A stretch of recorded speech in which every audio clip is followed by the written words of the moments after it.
పూర్వకాలంలో ఆకాశమంతా దేవతల ప్రకాశంతో వెలిగిపోయేది. సూర్యుడు తన తేజస్సుతో ప్రపంచానికి వెలిగిస్తుండగా, చంద్రుడు తన శాంతమైన కాంతితో రాత్రిని అందంగా మార్చేవాడు. నక్షత్రాలు మెరుస్తూ ఆకాశాన్ని అలంకరించేవి. ఒకరోజు దేవతల మధ్య పెద్ద సంఘటన జరిగింది. సముద్ర మథనం జరిగింది. ఆ కథలో అసురుడు అయిన రాహు మరియు కేతువు ముఖ్య పాత్రలు పోషించారు. సముద్ర మథనంలో అమృతం లభించింది. ఆ అమృతాన్ని దేవతలు మాత్రమే త్రాగాలని నిర్ణయించారు.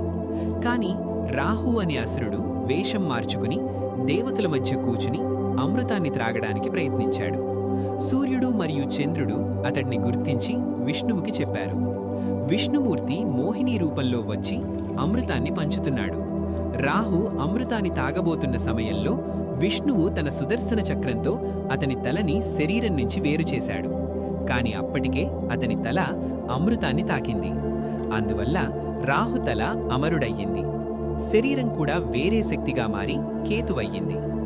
రాహు చంద్రుడిపై కోపం పెట్టుకున్నాడు. నన్ను గుర్తించకపోతే నేను అమృతాన్ని పూర్తిగా తాగేవాడిని అని ఆగ్రహించాడు.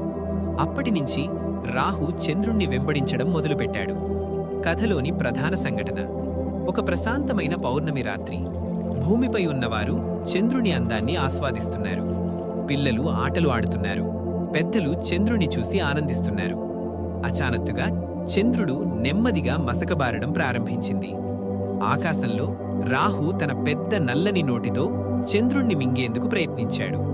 చంద్రుని కాంతి తగ్గిపోయింది. భూమిపై ప్రజలు భయపడ్డారు. చంద్రగ్రహణం వచ్చింది అని కేకలు పెట్టారు. దేవతలు ప్రార్థనలు ప్రారంభించారు. ఋషులు మంత్రాలు జపించారు.